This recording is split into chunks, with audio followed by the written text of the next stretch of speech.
தியானத்திற்கு உங்களை வாழ்த்தி வரவேற்றுக் கொள்கின்றேன். 7வது நாள், குறிப்பாக ஆண்டவருடைய வாக்குத்தத்தங்களை குறித்து இந்த நாளிலே நாம் சிந்திக்க அழைக்கப்படுகிறோம். God's promises never fail. இறைவனின் வாக்குத்தத்தங்கள் ஒருபோதும் தவறுவதில்லை என்கின்ற தலைப்பின் கீழாக நாம் யோசித்துக் கொண்டிருக்கின்றோம். நேற்று தினத்திலே அந்த உடன்படிக்கையை குறித்தும், குறிப்பாக அவருடைய அந்த விசுவாசத்தின் வழியாக ஆபிரகாம் மேற்கொண்ட அந்த பயணத்தை குறித்தும் நேற்று தினத்திலே நாம் பார்த்தோம். அந்த விசுவாச பயணம் ஒரு நம்பிக்கை இல்லாமல், ஒரு சாத்தியக்கூறு இல்லாமல் தொடங்கிய ஒரு அழகான பயணமாக இருந்தது. ஆனால் அந்த பயணம் ஏன் இவ்வளவு அழகாக இருந்ததுக்கு காரணம், அந்த பயணம் ஆண்டவரை சார்ந்து இருந்ததுனாலே அந்த பயணம் அவ்வளவு அழகாக இருந்ததாக நாம் பார்க்கின்றோம்.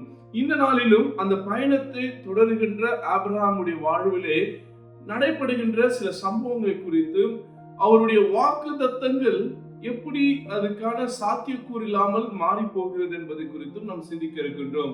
ஏனென்றால் ஆண்டவர் வாக்குத்தத்தம் பண்ணியிருக்கிறார். ஆதியாகமம் 12ஆம் அதிகாரம் 2ஆம் வசனம், நான் உன்னை ஆசீர்வதிக்கவே ஆசீர்வதிப்பேன் என்று சொல்லி, உன் ஜனத்தை ஆசீர்வதிப்பேன் என்று சொல்லி. ஆனால் ஆபிரகாமுடைய வாழ்வில் நடைபெறுவது அதுக்கு எதிர்மறையான செயல்கள் தான் இருக்குது. அவர் ஒண்ணு காரியத்தை வாக்கு பண்ணியிருக்கிறாரு, ஆனா அந்த காரியத்திற்கும் அவருடைய வாழ்க்கையில நடக்கின்ற சம்பவத்திற்கும் துளி அளவு கூட சம்பந்தம் இல்லை. இப்ப எப்படி அவருடைய விசுவாசம், அவருடைய நம்பிக்கை பலப்படும் என்பது நமக்கு ஒரு கேள்விக்குறிதான். ஆனால் இந்த 15ஆம் அதிகாரம் நமக்கு அது ரொம்ப அழகாக விளக்குகிறது. ஒருவேளை 12ஆம் அதிகாரத்திலிருந்து 15ஆம் அதிகாரம் வரை நீங்க யோசித்து பார்த்தீங்கன்னா, ஆபிரகாமுக்கும் லோத்துக்கும் அவருடைய ஆட்களுக்கும் இருக்கின்ற பிரிவினைகள், அதுக்கப்புறம் ஆபிரகாம் மேற்கொண்டு ஒரு போர், இதுதான் நடைபெறுகிறது. 15ஆம் அதிகாரத்துல தான் ஒரு மிகப்பெரிய கேள்வி அங்கே வருகிறது. Where is the promise? எங்கே அந்த வாக்குத்தத்தம், எங்கே அந்த வாக்குறுதி? ஆண்டவர் என்ன வாக்குறுதி கொடுத்தார்? 12ஆம் அதிகாரத்தை நாம் திருப்பிக் கொள்வோம் என்றால், 12ஆம் அதிகாரம் 13ஆம் அதிகாரத்திலே 15ஆம் வசனத்தை பார்ப்போம். நீ பார்க்கிற இந்த பூமி முழுவதையும் நான் உன் சந்ததிக்கும் என்றென்றைக்கும் இருக்கும்படி கொடுத்து, உன் சந்ததியை பூமியின் தூளை போல பெருக பண்ணுவேன். ஒருவனும் பூமியின் தூளை எண்ணக்கூடுமானால் உன் சந்ததியும் எண்ணப்படும். அதே போல ஆபிரகாமுக்கு கர்த்தர் இவ்விதமான வாக்குத்தத்தங்களையும் ஆசீர்வாதமான வார்த்தைகளை கொடுத்திருக்கிறார். ஆனால் ஆபிரகாமுடைய வாழ்க்கையில என்னன்னா, அந்த ஒரு பிள்ளை பேர் இல்லாமல், அந்த குழந்தை செல்வம் இல்லாமல் ஆபிரகாம் தவிர்த்து நிற்கின்றார்.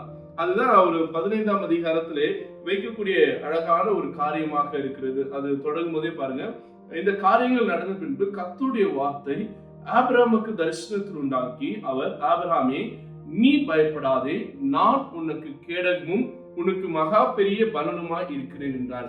இப்போ ஆபிரகாமுடைய வாழ்க்கையில் இருக்கிற பிரச்சனை வேற, ஆனா ஆண்டவர் கொடுக்கின்ற ஒரு வாக்குத்தத்தம் வேற. ஆண்டவர் என்ன சொல்றாரு, அந்த பிள்ளை செல்வத்துக்காக அதுக்காக ஏங்கி இருக்கிற ஆபிரகாமை பார்த்து ஆண்டவர் சொல்றார், நான் உனக்கு கேடகமும் நான் உன்னுடைய மகா பெரிய பலனுமாய் இருக்கிறேன் என்று சொல்வது என்னவென்றால், உன்னுடைய வாழ்க்கையில எல்லாவற்றுக்கும் நான் தான் அடித்தளமாக இருக்கின்றேன்.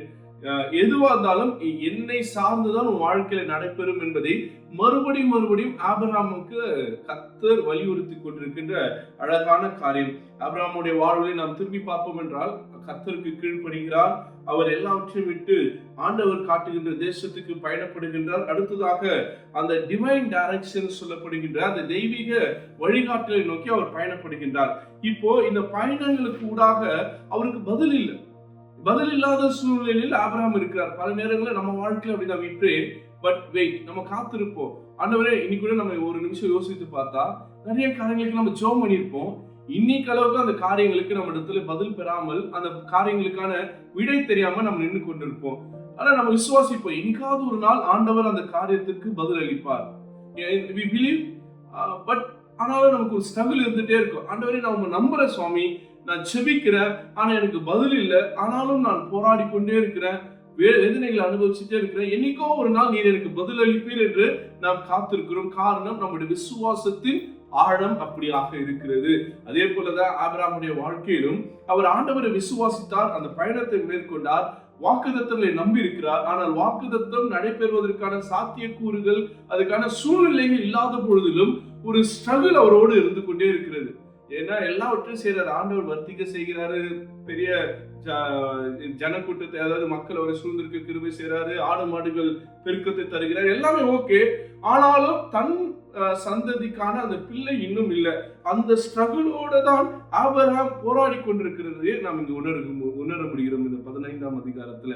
இன்னைக்கு கூட இந்த 7வது நாள் தியானத்தை கேட்டுக்கொண்டிருக்கின்ற நம்முடைய வாழ்க்கையில கூட நிறைய ஸ்ட்ரகிள்ஸ் இருந்துட்டே இருக்கலாம். நம்ம ஜெபம் பண்ணிட்டே இருந்திருப்போம், பல வருடமா, பல மாசமா, பல காரியங்களுக்காக ஜெபிப்போம். ஆனால் அதுக்கான பதில் பெறாமல் நாம் காத்திருப்போம். ஒரு விசுவாசம் போச்சுன்னா இல்ல, நம்ம இன்னும் நம்பிட்டே தான் இருப்போம், விசுவாசித்து தான் இருப்போம். அப்ப ஆண்டவர் என்னைக்கோ ஒரு நாள் பதில் அளிப்பார். இதுதான் ஆண்டவர் எதிர்பார்க்கின்ற அந்த விசுவாசமாக இருக்கிறது. இந்த லெந்து நாட்கள் நமக்கு நினைவூட்டுகின்ற காரியம் அதுதான். The wait is valued. அந்த காத்திருக்கிற நாட்களே ஆண்டவர் அதுக்கு வேல்யூ கொடுக்கிறார், அதுக்கு ஒரு மரியாதை செய்கிறவராக இருக்கிறார். அதுபோல ஆண்டவர் ஆபிரகாமை பார்த்து நான் உனக்கு ஒரு குழந்தையை கொடுக்கிறேன்னு முதல்ல சொல்ல. இந்த 15ஆம் அதிகாரத்துல அவர் ஆரம்பிக்கும் போது நான் உனக்கு பாதுகாப்பை தருகின்றேன், I will be a protection அப்படின்றார். இன்னைக்கு கூட நாம் ஏதோ ஒரு காரியத்தை கேட்போம், நம்ம கேட்கிற காரியத்தை விட ஆண்டவர் நமக்கு அதிகமான ஒரு காரியத்தை தான் கொடுக்கிறார். நம்ம சொல்லலாம், ஆண்டவரே நான் கேட்டது இது, நீங்க இதை கொடுக்குறீங்க அப்படின்னா அவர் இது எல்லாவற்றையும் ஒரு ஒரு ஒரு ஸ்ட்ராட்டஜிக்கா ஒரு ஃப்ரேம் ஒர்க்ல அவர் பண்ணிட்டு இருக்கார். அதுதான் குழந்தை செல்வம் மட்டும் ஆபிரகாமுக்கு போதாது, அவருக்கு தேவையான பாதுகாப்பு, அவருடைய பலன் தன்னை சார்ந்திருக்க வேண்டும் என்பதுதான் அவர் வலியுறுத்துகிறார். முதல் குறிப்பு அதுதான், நான் உனக்கு கேடகமும் உனக்கு பலனுமா இருக்கிறேன்னு சொல்றாரு. இப்போ இதை கேட்டு ஆபிரகாம் ஒரு பதில் சொல்றாரு பாருங்க 2ஆம் வசனத்துல. அதற்கு ஆபிரகாம், கர்த்தராகிய ஆண்டவரே, அடியனுக்கு என்ன தருவீர்? இப்பதான் அவருடைய உள்ளத்தின் கேள்விகளை ஆண்டவருக்கு முன்பாக வைக்கிறார். நீர் எனக்கு என்ன தருவீர் அப்படின்னா, இப்போ கேடகம் சொல்லிட்டாரு, பலனும் சொல்லிட்டாரு, இதை விட வேற என்ன வேணும்னா ஆபிரகாமுக்கு இன்னும் ஒண்ணு வேணும். அது என்னன்னா அவருடைய பிள்ளை செல்வம் வேணும். அப்போ God knows that Abraham needs something, but அதை தாண்டிலும் ஆண்டவர் கொடுக்கின்ற அந்த காரியங்கள் ஒரு ஃபியூச்சர், ஒரு விஷனிஸ்டிக் ஐடியாலஜியாக, அதாவது பிற்காலத்தில் ஆபிரகாமுடைய சந்ததிக்கு தேவையான பாதுகாப்பை முன்னமே உறுதி செய்கிறார். அந்த சந்ததி வரப்போது உண்மைதான், ஆனால் அந்த சந்ததி எப்படி இருக்க போது அதுக்கான பாதுகாப்பை பல 100 ஆண்டுகளுக்கு அப்புறம் கூட நடக்க வேண்டிய காரியத்திற்கு முன்னதாகவே ஒரு தீர்க்க தரிசன வாக்குறுதியை ஆண்டவர் கொடுக்கிறார். நான் உனக்கு கேடகமா இருக்கிறேன் அப்படின்ட்டு. அது ஆபிரகாமால புரிஞ்சுக்க முடியல. இப்ப 2வது குறிப்புல அவர் 2வது வசனத்துல கேட்கிறார், நீர் எனக்கு என்ன தருவீர் அப்படின்ட்டு. அப்புறம் அடுத்தது பாருங்க, நான் பிள்ளை இல்லாமல் இருக்கிறேன், தமஸ்கு ஊரானாகிய இந்த எலியேசரின் வீட்டு விசாரணைக்காரனாக இருக்கிறாரே என்றார். அப்பதான் ஆபிரகாம் தன்னுடைய உள்ளத்தின் கேள்வியை கர்த்தரிடத்தில் வைக்கிறார். எனக்கு இன்னும் பிள்ளை இல்லை, எனக்கு பிள்ளை தருவீர்களா அப்படின்னு கேட்கும்போது 3ஆம் வசனம் அப்படியே தொடர்கிறது. தேவரீர் எனக்கு புத்திர சந்தானம் அருளவில்லை, இதோ என் வீட்டில் பிறந்த பிள்ளை எனக்கு சுதந்திரவாளியா இருக்கிறாரா என்றார். இப்ப ஆபிரகாம் என்ன பண்றார், தன் வாழ்க்கையை அட்ஜஸ்ட் பண்ணிக்க விரும்புறார். சரி, எனக்கு சாராள் வழியாக பிள்ளை இல்லை, என் வீட்டுல ஒரு பிள்ளை இருக்கா, அந்த பிள்ளையாவது எனக்கு சுதந்திரவாளியா இருப்பாரான்னு கேட்கிறாரு. இல்ல, ஆண்டவர் அதை ஒத்துக்கல. உனக்கு நான் ஒரு வாரிசை கொடுப்பேன், உன் சந்ததியை கொடுப்பேன் என்பதுதான் அந்த வாக்குத்தத்தத்தின் அடித்தளமாக இருக்கிறது. அப்போ கர்த்தருடைய வார்த்தை ஆபிரகாமுக்கு உண்டாக்கி, இவன் உனக்கு சுதந்திரவாளி அல்ல, உன் கர்ப்ப பிறப்பா இருப்பவனே உனக்கு சுதந்திரவாளியா இருப்பான் என்று சொல்லி அவனை வெளியே அழைத்து, நீ வானத்தை அந்தந்து பார், நட்சத்திரங்களே என்ன உன்னால் கூடுமானால் அவைகள் என்ன என்று சொல்லி பின்பு அவனை நோக்கி, உன் சந்ததி இவ்வனமா இருக்கும் என்றார். அப்படின்னா அர்த்தம்னா, இங்கே ஆபிரகாமுக்கு கர்த்தர் தன்னுடைய திட்டத்தை வெளிப்படுத்துகிறார். அந்த பிள்ளை உன்னுடைய பிள்ளை அல்ல, உன் கற்பத்தை உன்னுடைய சந்ததியில் தோன்றக்கூடிய அந்த பிள்ளை தான் உன் பிள்ளையாக இருக்கும். அந்த பிள்ளை வழியாக ஜாதிகள் ஆசீர்வதிக்கப்பட்டிருக்கிறோம் என்கின்ற ரொம்ப அழகான ஒரு குறிப்பை ஆண்டவர் ஆபிரகாமுக்கு கற்றுத் தருகிறார். நீ கூட ஆபிரகாம் நம் மூதாதையர் அப்படின்னு சொல்றோம், குலமுதுவர் என்றோம், விசுவாசத்தின் தந்தை என்றோம். இன்னைக்கு உலகத்துல காணப்படுகின்ற மிக முக்கியமான சமயங்கள் நீங்க எடுத்துக்கிட்டீங்கன்னு வச்சுங்களேன், கிறிஸ்தவமா இருக்கலாம், இஸ்லாமா இருக்கலாம், இல்லைன்னா ஜுடாயிசம் இருக்கலாம். இது எல்லாவற்றுக்கும் ஆபிரகாம் தான் தந்தையாக இருக்கிறார். இவங்க எல்லாருமே இவருடைய சந்ததியிலாக தான் இருக்கிறாங்க. அப்போ ஆண்டவருடைய வாக்குத்தத்தம் எவ்வளவு உண்மையாக இந்த நாள் வரை அது நிலைத்து நிற்கிறது என்பதை நாம் யோசித்து பார்க்க வேண்டியதாக இருக்கிறது. பல நேரங்களில் நாம் தற்கால தேவைகளுக்காக ஆண்டவரை தேடி வரோம், தற்கால நன்மைகளுக்காக, தற்கால ஆசீர்வாதங்களுக்காக நம்ம தேடி வருகின்றோம். ஆனால் ஆண்டவர் தலைமுறை தாங்கக்கூடிய திட்டங்களை நம்முடைய வாழ்க்கையில கொடுக்கின்ற தேவனாக இருக்கிறார். He was asking for one child. ஆனா ஆண்டவர் அந்த ஒரு குழந்தை அல்ல, அந்த ஒரு குழந்தையை வைத்து பல 100 தலைமுறைக்கு தேவையான ஆசீர்வாதத்தையும் பாதுகாப்பையும் நான் உனக்கு கேடகமும் உனக்கு பலமா இருக்கிறேன் என்கின்ற அந்த ஒரு டிவைன் ப்ராமிஸ ஆபிரகாமுக்கு கொடுக்கிறார். இன்னைக்கு கூட நாம் கேட்பது சிறிதாக இருக்கலாம், நம்ம கேட்பது தற்காலிகமான தேவைகளாக இருக்கலாம். ஆனால் ஆண்டவர் நமக்கு கொடுப்பது தலைமுறைகள் தாங்கி நிற்கும் ஆசீர்வாதம். அதனால இந்த ஆசீர்வாதம் எனக்கு கிடைக்கலன்னு வருத்தப்படாதீங்க. நீங்கள் காத்திருப்பதற்கு ஒரு மிகுந்த பலனை ஆண்டவர் கொடுக்கிறார். வேதத்துல ரொம்ப அழகான ஒரு வசனம், நெடுநாளாய் காத்திருப்பது இருதயத்தை இழைக்கப்படும், ஆனால் விரும்பினது வரும்போது ஜீவ விருட்சம் போல் இருக்கும் என்கிறது. சில நேரங்களில் நாம் காத்திருப்பது நம்முடைய இருதயத்தை இழைக்கப்படும், அவ்வளவுதான், வேண்டான்ற ஒரு நிலைப்பாட்டு கூட வரலாம். ஆனா நம்ம அந்த நிலைப்பாட்டுல இருக்கும்பொழுது நம்ம விரும்பினது ஆண்டவர் கொடுக்கும்போது அது நமக்கு ஜீவ விருட்சம் போல் இருக்கும்டா. அது போலதான் எல்லாம் முடிந்தது என்று நம்ம யோசிக்கிற தருவாயில ஆண்டவர் முடியல, இதுதான் தொடக்கம்னு ஒரு புதிய தொடக்கத்தை கொடுக்கிறவராக இருக்கிறார். அடுத்தது இங்கே ஆபிரகாமுடைய அந்த உண்மைத்தன்மையை நம்ம யோசித்து பார்க்க வேண்டியதாக இருக்கிறது. எனக்குள்ள ஒரு கேள்வி இருக்கிறது, ஒரு ஒரு ஒரு மன கஷ்டம் இருக்கு, அதை நான் மறைக்க விரும்பல, நான் நேரடியா உங்க பார்த்து கேட்கிறேன்னு சொல்லி ஆண்டவரிடத்துல நீ என்ன எனக்கு தருவீர்? நிறைய நேரத்துல நம்ம கூட ஆண்டவரை பார்த்து கேள்வி கேட்டிருப்போம், நம்ம அப்புறம் கில்ட்டியா ஃபீல் பண்ணிருப்போம், ஐயோ ஆண்டவரை பார்த்து நம்ம இந்த கேள்வி கேட்டுட்டோமே, நம்ம ஏன் இந்த தப்பு பண்ணோம்? அப்படி கேள்வி கேட்கறது ஒன்றும் பெரிய தவறு கிடையாது. அது நம்முடைய இயலாமை, மனிதனுடைய உணர்வு, மனிதனுடைய சுபாவம். அப்படிதான் ஆபிரகாமும் இந்த கேள்வி கேட்கிறார், நீர் எனக்கு தருவீர். ஒருவேளை அங்க விசுவாச குறைச்சலா அப்படின்னு கேட்டீங்கன்னா கிடையாது, விசுவாசம் இருக்கிறது, ஆனாலும் ஒரு பயமும் ஒரு திகிலும் இருந்து கொண்டே இருக்கும். அது போலதான், ஏன்னா மனிதனுடைய இயல்பு அப்படிதான். ஒருவேளை இன்னைக்கும் உங்களுடைய விசுவாசம் கலங்கி இருக்கலாம், உங்களுடைய விசுவாசம் உடைக்கப்பட்டு இருக்கலாம். ஆண்டவர் அந்த விசுவாசத்தை கட்டி எழுத்துக் கொண்டிருக்கிறார் இந்த மெடிடேஷன் வழியாக. ஏனென்றால் இயேசு கிறிஸ்துவ கூட நீங்க எடுத்து பாருங்க, சிலுவையில ஒரு கேள்வி கேட்கிறார் ஆண்டவர், என் தேவனே என் தேவனே ஏன் என்னை கைவிட்டேன்? இப்ப சொல்லுங்க, ஆண்டவர் பிதாவை பார்த்து கேள்வி கேட்கிறாரு, இது நியாயமா அப்படின்னா கிடையாது. அந்த விசுவாசம் இருக்குதான், ஆனாலும் அந்த மனித சுபாவத்தின், மனிதனுடைய உணர்வுகளின் வெளிப்பாடுதான் அது.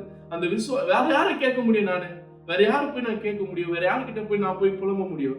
எனக்கு இருக்கக்கூடிய நம்பிக்கை, எனக்கு இருக்கக்கூடிய ஒரே ஹோப், நான் தேடி போய் விழக்கூடிய ஒரே இடம் என் தேவன் ஒருவர் தான். அவர் இடத்துலதான் போய் என் இருதயத்தின் சஞ்சலங்களை நான் கொட்ட முடியும். அப்படிதான் ஆபிரகாம் செய்கிறார், அப்படிதான் இயேசுவும் செய்கிறார், அப்படிதான் நாமும் செய்கிறோம். பல நேரங்களில் நம்ம செபத்துல ஆண்டவரே ஏன் இதை நடக்கல அப்படின்னு நம்ம கேள்வி கேட்கறது தவிர என்னாதீங்க, நாம் ஆண்டவர் இடத்துலதான் நம்ம கேட்க முடியும். ஏன்னா ஆண்டவர் நம்ம கேட்கும் போதுதான் ஆண்டவர் இடத்துல ஒரு அறிக்கை, சாமி நான் இந்த கேள்வி வேற யாருக்கிட்டனா போய் கேட்டிருக்கலாம், ஆனா அவங்க என் நம்பிக்கை இல்லை, நீங்க தான் என் நம்பிக்கை, உங்களைதான் நான் நம்பி இருக்கிறேன், அதனால உங்களைதான் கேட்க வரேன். ஆண்டவர் அதை புரிந்து கொள்கிறவராக இருக்கின்றார். அடுத்ததாக நான் சொல்வது ரொம்ப அழகான குறிப்பு, இந்த 15ஆம் அதிகாரம் 5ஆம் வசனத்துல, நீ வானத்தை அண்ணாந்து பார், அவைகளை என்ன கூடுமானால் என்ன, அதுதான் உன்னுடைய சந்ததியுடைய வளர்ச்சியாக இருக்கும். இப்போ ஆண்டவர் சொல்றார், வானத்தை பாரு எவ்வளவு இருக்கு நட்சத்திரம், அது போலதான் உன் சந்ததி இருக்குன்றார். ஆனா ரியாலிட்டியில என்ன இருக்கு? ஒரு குழந்தை கூட அவருக்கு இல்லை, ஆனா ஒரு சந்ததி பெருகுன்றார். சில நேரங்களில் வெறுமை, இல்லாமை நமக்கு ஒரு மிகப்பெரிய ஆசீர்வாதத்தின் தொடக்கமாக இருக்கும். இன்னைக்கு நீங்க வெறுமையோடு இருக்கிறீங்களா? இல்லாமையோடு இருக்கிறீங்களா? இல்ல ஒன்றும் இல்லாமல் இருக்கிறீங்களா? ஒண்ணு இல்ல, உங்களுக்கு ஒரு பெரிய ஆசீர்வாதத்தை ஆண்டவர் ஏற்படுத்தி கொண்டிருக்கிறார்.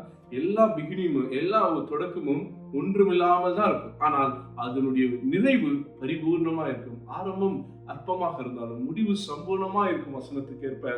இன்னைக்கு உங்கள் வாழ்க்கையில் அற்பமாய் ஒன்றுமில்லாமல் எம்டினஸோட இருக்க காரியங்களை ஆண்டவர் ஒரு காலத்திலே அதை நிரப்பி தர வல்லவராக இருக்கிறார்.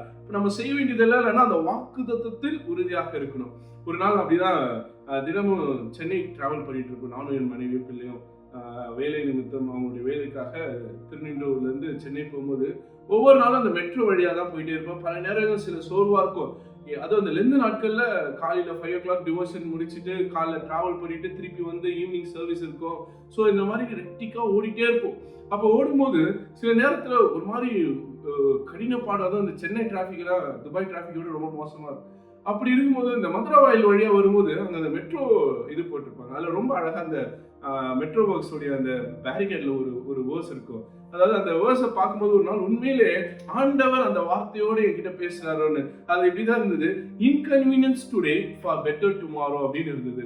ரொம்ப ஆச்சரியமான ஒரு வார்த்தை. இன்னைக்கு நம்முடைய வாழ்க்கையில இதெல்லாம் இன்கன்வீனியன்ஸாக, இதெல்லாம் கடினப்பாடுகளெல்லாம் நம்ம பார்க்கிறோமோ, அதெல்லாம் ஒரு நல்ல எதிர்காலத்திற்காக ஆண்டவர் உருவாக்கி இருக்கிறார். இன்னைக்கு கூட நம்ம வாழ்க்கையில நம்ம ஃபேஸ் பண்ணக்கூடிய ட்ரபிள்ஸ், நம்ம வாழ்க்கையில ஃபேஸ் பண்ணக்கூடிய எம்டினஸ், நம்ம வாழ்க்கையில ஃபேஸ் பண்ணக்கூடிய போராட்டங்கள் இதெல்லாமே ஒரு நல்ல ஆசீர்வாதமான எதிர்காலத்திற்கான நன்மையான முடிவுக்காக ஆண்டவர் வைத்திருக்கிறார் என்பதை நாம் புரிந்து கொள்ள வேண்டியதாக இருக்கிறது. அப்போ இந்த விசுவாசத்தில் வளர்கின்ற நாம் ஆபிரகாமை போல வளரும் போது நம்மை சுற்றி இருக்கிறவர்களையும் அப்படிப்பட்டவர்களாக வைத்துக் கொள்ள வேண்டியதாக இருக்கிறது. ஒரு சின்ன இல்லஸ்ட்ரேஷனோடு நான் நிறைவு செய்ய விரும்புகின்றேன். 2 தொட்டி இருக்கிறது. ஒரு தொட்டியில ரொம்ப அழகா மண்ணு அந்த எருவெல்லாம் போட்டு ஒரு தொட்டி வைக்கப்பட்டிருக்கிறது. இன்னொரு தொட்டியில நல்ல சிமெண்ட் கலந்து தண்ணியை விட்டு அது உள்ள வைக்கப்பட்டிருக்கிறது. இப்போ 2 நல்ல விதைய இருக்கு. ஒரு விதையை இந்த மண்ணில் வைக்கிறோம், ஒரு விதை இந்த சிமெண்ட் இதுக்குள்ள வைக்கிறோம். இப்போ நீங்க யோசிச்சு பாருங்க, எது நல்லா வளரும்? எல்லாருக்கும் தெரியும், ஆப்வியஸா அந்த நல்ல ஃபர்டைல் மண்ணில் வைக்கப்பட்ட அந்த விதை வளரும். இந்த சிமெண்ட் வைத்தது ஒருபோதும் அது வளர போறதே இல்லை. அது போலதான் நம்முடைய வாழ்க்கை, நாம் யாரை சுற்றி நம்முடைய வாழ்க்கை அமைகிறது, நம்ம யாரை சுற்றி நாம் நம்முடைய வாழ்க்கையை வைத்திருக்கிறோம்ன்றது ரொம்ப முக்கியமானது. இந்த மண்ணை இந்த ஃபர்டைல் சாயில் அப்படின்றது நம்ம சுற்றிலும் விசுவாச மக்களை வைத்துக் கொள்வது, விசுவாச நம்பிக்கையில் வாழக்கூடிய மக்களை வைத்துக் கொள்ளும் போது நாம் வளரும். எதிர்மறையான மக்களை, நம்மளை குறை சொல்றவங்க, உலகத்துக்குள்ளான மக்களை நம்ம சுற்றி வைத்திருந்தோம்னா நம்ம ஒருபோதும் வளர மாட்டோம். அதனால்தான் இனி நாம் யாரோட இருக்கிறோன்றது ரொம்ப முக்கியமான ஒன்றாக இருக்கிறது. என் வாழ்க்கையில வாக்குத்தத்தம், என் வாழ்க்கையில் வளர்ச்சிகள் வேண்டும் என்றால் நான் கடவுளுக்குள்ளாக, கடவுளின் மக்களுக்குள்ளாக, திருச்சபைக்குள்ளாக, இப்படிப்பட்ட ஃபெலோஷிப்புக்குள்ளாக நான் இருப்பேன்னா நான் ரொம்ப அழகா வளருவேன். என் வாழ்க்கை ஆசீர்வாதமாக இருக்கும் என்பதை நாம் புரிந்து கொள்ள வேண்டியதாக இருக்கிறது. அருமையான தேவச்சனமே, இந்த இரவிலே கர்த்தருடைய பாதத்திலே நாம் ஒப்பு கொடுப்போம். ஆண்டவர் நமக்கு நிறைய வாக்குத்தத்தங்களை கொடுத்திருக்கிறார். ஒரு கேள்வியோடு என்னால முடிப்போம். ஆண்டவரே, இந்த வாக்குத்தத்தம் எப்பொழுது என் வாழ்க்கையில நிறைவேறும்? ஆனா கண்டிப்பா அது நிறைவேறும். அந்த நாளுக்காக நான் காத்திருக்கிறேன், விசுவாசத்தோடு நான் காத்திருக்கிறேன், நம்பிக்கையோடு காத்திருக்கிறேன். நீர் அதை ஏற்ற காலத்தில் நிறைவேற்றுவீர் என்ற நம்பிக்கையில் என்னை ஒப்புக் கொடுக்கிறேன்னு சொல்லி நாம் ஒப்பு கொடுத்து ஜெபம் செய்வோம்.